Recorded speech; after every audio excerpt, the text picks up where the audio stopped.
February 24, 1991. For 12 a.m. Saudi-Iraqi border, just south of the berm.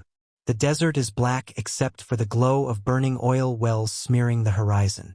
Smoke drifts low, heavy and metallic, turning the moon into a blurred coin in the sky. Inside the cramped troop compartment of an M2A2 Bradley fighting vehicle, Sergeant First Class Daniel Mercer feels the vibration first.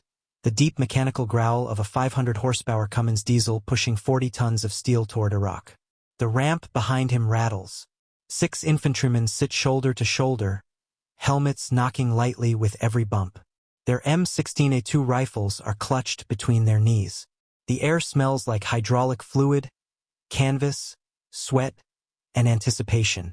Above them, in the turret, Staff Sergeant Rick McAllister scans through his thermal sight. The world outside glows in ghostly shades of white and black. Heat signatures shimmer in the distance. Vehicles may be abandoned, maybe not. Crossing the line of departure, McAllister says over the intercom. The Bradley lurches forward, climbing the Iraqi berm. Sand cascades down the glassy plate. For weeks, Soviet-trained Iraqi officers had dismissed this vehicle as little more than a battlefield taxi, an armored bus meant to drop infantry and hide. Soviet doctrine favored massed armor, T-72s, T-62s, BMP infantry fighting vehicles. They had studied American equipment and concluded the Bradley's thin aluminum armor meant it was fragile. A transport with a gun bolted on. They called it taxi. But McAllister's right hand rests on something that makes the nickname dangerously naive, the M242 25mm Bushmaster chain gun.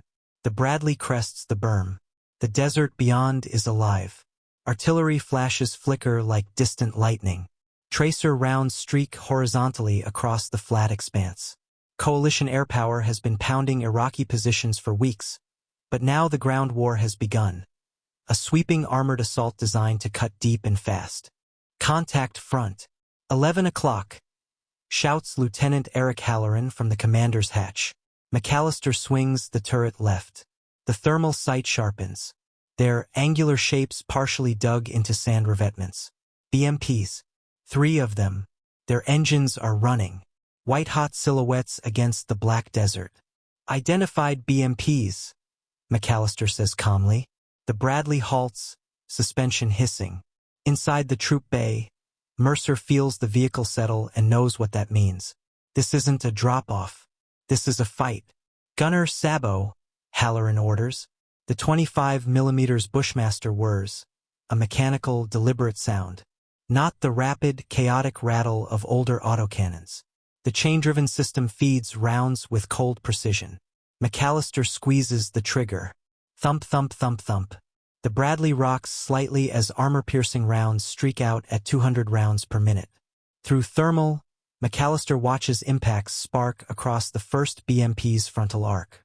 The third round punches through. A burst of white blooms inside the vehicle, ammunition cooking off. The Iraqi BMP tries to traverse its turret. Too slow. Another controlled burst.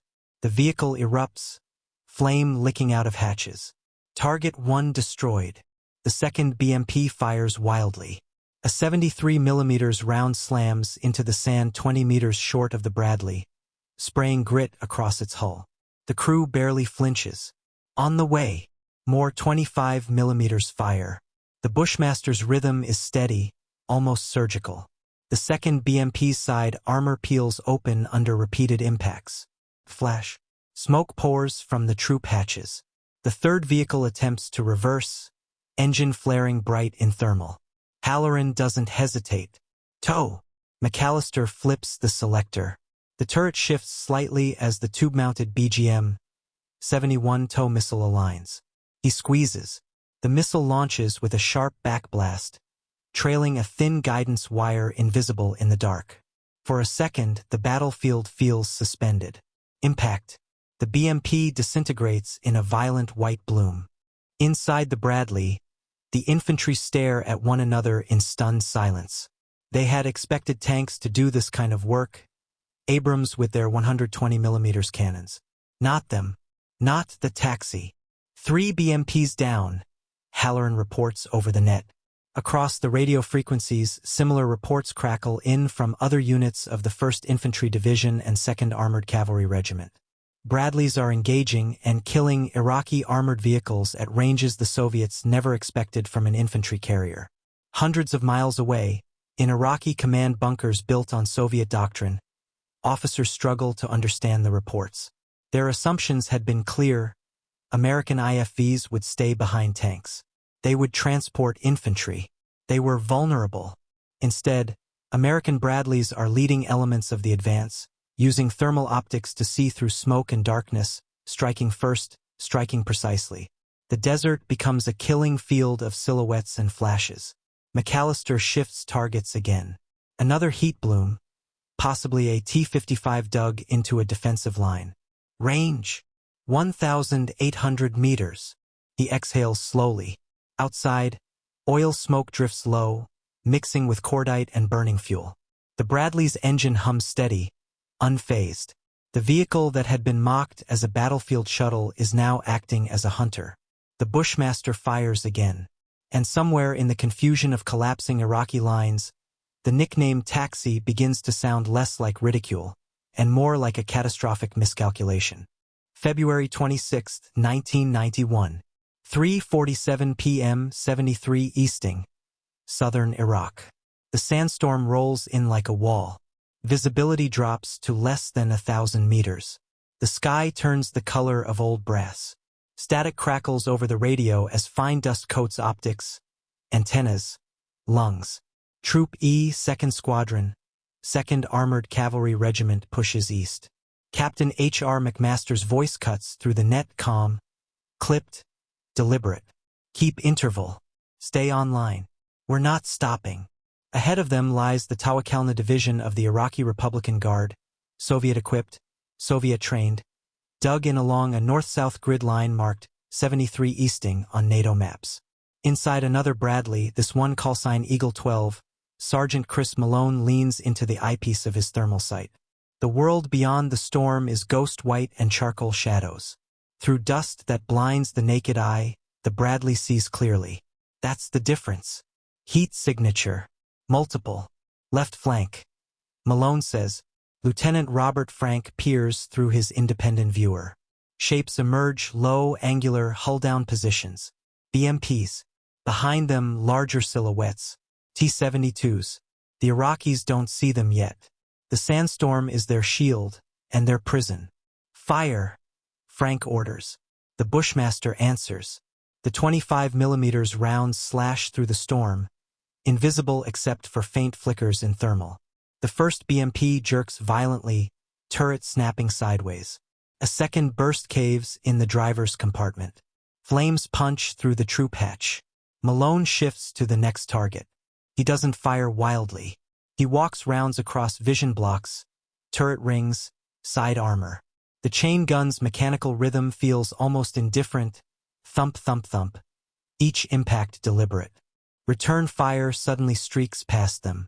A T-72's 125mm gun roars somewhere ahead, but it fires blind, guessing at muzzle flashes it can barely see. The shell detonates far behind Eagle 12. Tank front. Malone shouts. They are not an Abrams. They do not have a 120mm cannon. But they have something else. Gunner tow. The launcher rises. The missile streaks forward. Wire-guided. Steady despite the wind. Malone keeps his crosshairs glued to the tank's glowing turret. Impact. The T-72 vanishes in a white explosion. Turret lifting slightly before settling crooked in the sand. Another Iraqi tank tries to pivot. Before it can traverse fully, another Bradley to their right engages. Two Bushmasters hammer simultaneously, ripping into accompanying BMPs and soft-skinned vehicles. Infantry scatter from burning carriers, only to be swallowed by dust and darkness. On Iraqi radios, confusion spreads. Reports flood upward. American armor attacking through the storm. Fast. Coordinated. Not just tanks, lighter vehicles with rapid-fire cannons. Soviet advisors had long argued that infantry fighting vehicles should support tanks, not duel with them. BMP doctrine emphasized mass and maneuver, not stand-up gunnery duels in open desert. But here, the Bradley fights differently. Its thermal optics give it eyes in blindness. Its stabilized gun allows accurate fire on the move. Its TOW missiles extend its reach beyond what Iraqi crews expect from something they categorized as a transport. Eagle Troop continues forward, not halting to consolidate. Speed is survival. Malone engages another BMP attempting to reposition behind a berm. 3 quick bursts punch through its flank. Smoke pours out. Target destroyed. The battlefield becomes a series of isolated, violent encounters. Bradley's crest slight rises, identify silhouettes in thermal, and strike before Iraqi crews even understand what is firing at them. In one engagement, a Bradley wipes out 2 BMPs and a T-55 in under 90 seconds. In another, a pair of Bradleys coordinate fire, one suppressing with 25mm bursts, the other launching a TOW into a tank's exposed side. The so-called taxi is now operating as a reconnaissance strike platform, tank killer, infantry carrier, and mobile sensor suite all at once. Inside Eagle 12, Malone's gloved hand remains steady on the controls. Sweat runs down his neck despite the desert wind outside. Ammo count? Frank asks. Still good. Another contact appears, a cluster of vehicles attempting to withdraw east. Malone fires again. By dusk, the sandstorm begins to thin. What it reveals is staggering. Dozens of Iraqi vehicles burn across the horizon. BMPs, T-55s, T-72s, trucks, artillery pieces abandoned in panic. The Republican Guard's defensive line is shattered. American losses remain shockingly light. In the aftermath, captured Iraqi officers speak through translators. They describe confusion. They expected American tanks to dominate, not these smaller tracked vehicles that appeared out of the storm firing with precision. They had labeled it a transport. Taxi. At 73 Easting, that assumption dies in fire. But the desert is not finished yet. Further east, entire Iraqi armored brigades are beginning to collapse under pressure not just from Abrams, but from Bradleys operating aggressively, independently, and lethally. And somewhere in the wreckage of Soviet-designed Doctrine, a quiet realization forms. The battlefield has changed. February 27, 1991. 5:18 p.m. Medina Ridge, Iraq. The sun hangs low, a dull orange disk bleeding through oil smoke and dust. The ground trembles under the weight of advancing American armor. Abrams tanks forward, Bradleys interwoven between them like steel predators running in packs. To the east lies the Medina Division of the Republican Guard. They are not conscripts. They are the elite. Inside an M2A2 Bradley from 3rd Brigade, 1st Armored Division, Sergeant Miguel Torres adjusts his headset as the vehicle halts behind a shallow rise. His gunner, Specialist Aaron Klein, stares into the thermal sight. Contact, multiple tanks. Hull down. 2,000 meters, Klein says quietly. Through thermal, the ridge ahead is alive with white-hot shapes. T-72s dug in along reverse slopes. BMPs positioned between them. Iraqi crews are waiting this time, not surprised in a storm, not caught maneuvering. They are ready, and Abrams to their left fires first. The 120mm cannon thunders, shockwaves slapping the Bradley's hull. A T-72's turret vanishes in a plume of flame. But the Iraqis answer immediately. A 125mm round slams into the sandbagged berm near Torres' vehicle, showering it with debris. Another shell whistles overhead. Gunner, BMP, right of tank. Lieutenant Colton Reeves orders. Klein slews the turret. The Bushmaster's electric drive hums smoothly. He centers the crosshairs. Identified. Fire. Thump, thump, thump, thump. The 25mm armor-piercing rounds hammer into the BMP's side armor. Sparks erupt. The vehicle's turret jerks wildly before freezing in place. Smoke boils out of the rear hatch. Before the crew can celebrate, another heat signature flashes. T-72 shifting position. Tank moving. The Abrams units engage again, but the terrain complicates angles. Medina Ridge is deceptive, shallow undulations masking enemy movement. Bradleys don't wait. Switching TOW, Klein says. The launcher rises. He tracks the tank carefully, compensating for its lateral movement. The missile launches with a violent backblast, wire unreeling behind it. Seconds stretch. Impact. The T-72 side armor ruptures. A flash erupts from the turret ring. The tank shudders to a stop, flames licking upward. Torres exhales slowly. They were never supposed to dual main battle tanks like this. The Bradley was criticized for its aluminum armor, for carrying infantry in proximity to ammunition, for being too complex, too expensive, too vulnerable. Soviet assessments had been blunt. IFVs should avoid tank engagements. But here, American crews are trained differently. They fight combined, Abrams delivering crushing firepower, Bradleys extending reach, engaging lighter vehicles, launching tows into exposed flanks. Thermal sights allow them to identify targets through smoke and fading light. Across the ridge, Iraqi units attempt a coordinated volley. Several T-72s fire nearly simultaneously. One American Bradley several hundred meters away is struck, the explosion rocking it violently. Smoke pours from its engine compartment. Bradley hit. Bradley hit. Crackles over the net. Torres watches through thermal as the crew bails out, scrambling behind the hull for cover. The vehicle burns, a reminder that it is not invincible. But even as one Bradley is disabled, others surge forward. Klein re-engages, this time walking 25mm rounds across dismounted Iraqi infantry attempting to reposition between tanks.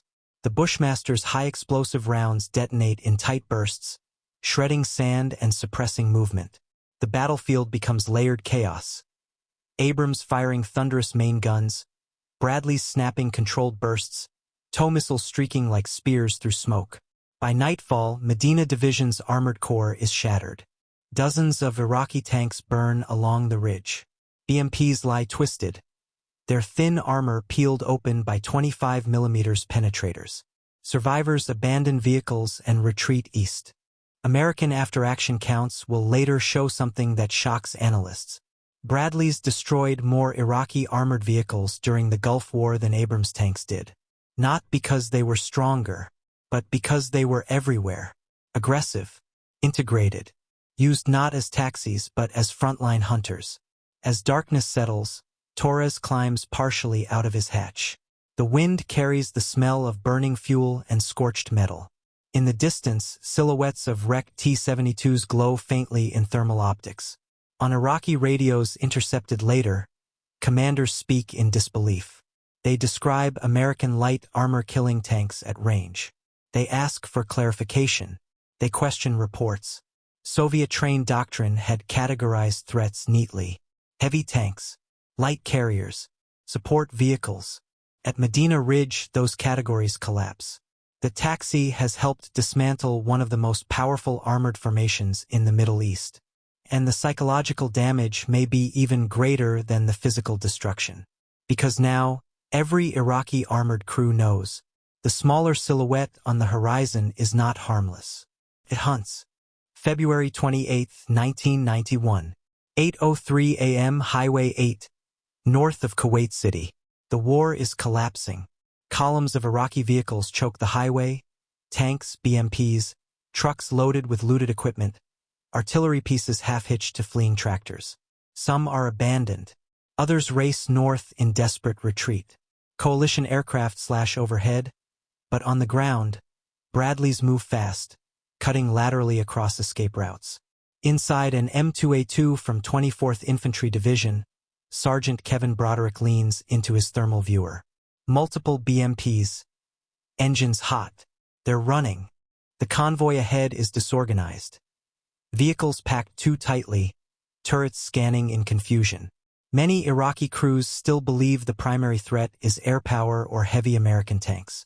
They don't expect the smaller tracked vehicle approaching from their flank. Gunner, engage lead BMP. The Bushmaster opens up. Thump, thump, thump. At 1,500 meters, armor-piercing rounds punch through the lead vehicle's side. The BMP erupts, blocking the column. The vehicles behind it attempt to reverse, colliding in panic. Another Bradley joins from the south, firing into the trapped formation. 25mm high-explosive rounds detonate across soft-skin trucks, igniting fuel and ammunition. Switching TOW. Tank in the middle of the column. Broderick tracks the glowing turret of a T-55 attempting to pivot free. Missile away. The TOW streaks in, slamming into the tank's flank. The explosion ripples through the column like a shockwave. Iraqi soldiers begin abandoning vehicles entirely. Some fire wildly into the desert. Others wave cloth from hatches. The Bradleys maintain spacing, engaging only armed threats, bypassing surrendering troops, pressing north. This is not a chaotic charge. It is controlled annihilation. By now, reports from across the theater paint a clear picture. Bradleys have destroyed hundreds of Iraqi vehicles. BMPs shredded by 25mm penetrators. Tanks gutted by TOW missiles. Armored personnel carriers disabled before they could deploy infantry. The chain gun's design proves critical. Unlike recoil-operated autocannons, the electrically driven Bushmaster cycles with relentless consistency. Fewer jams. Controlled bursts. Accurate fire even on the move. Thermal imaging, once viewed as an expensive luxury, becomes decisive.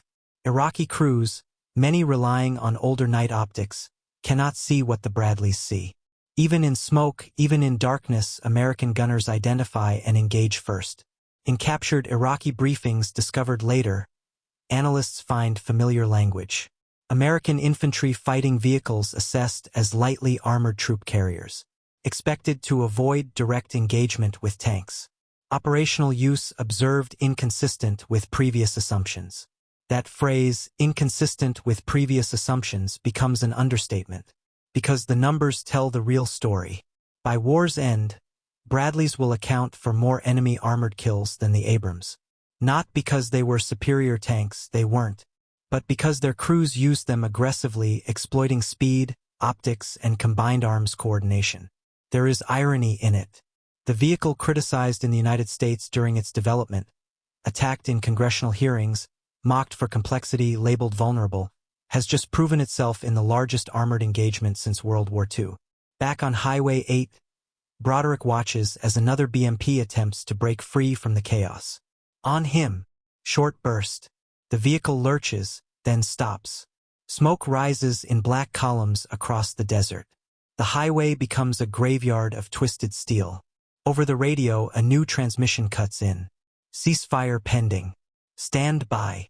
The war that began with a thunderous air campaign and a sweeping armored offensive is ending in barely 100 hours of ground combat. Broderick removes his headset for a moment. The desert wind whistles across the hull. The engine idles steady beneath him. Around them, Iraqi armored vehicles burn, many destroyed not by massive tank guns, but by the steady, mechanical rhythm of a 25mm chain gun and the precise strike of wire-guided missiles. Weeks later, as Soviet military observers and analysts dissect the conflict, one conclusion becomes unavoidable. They underestimated it. They saw aluminum armor and assumed fragility. They saw troop seats and assumed transport. They called it taxi. But in the deserts of Iraq and Kuwait, the M2 Bradley did not shuttle soldiers safely to the rear. It hunted armored divisions. And it shredded BMPs with a weapon system that rewrote assumptions about what an infantry fighting vehicle could do.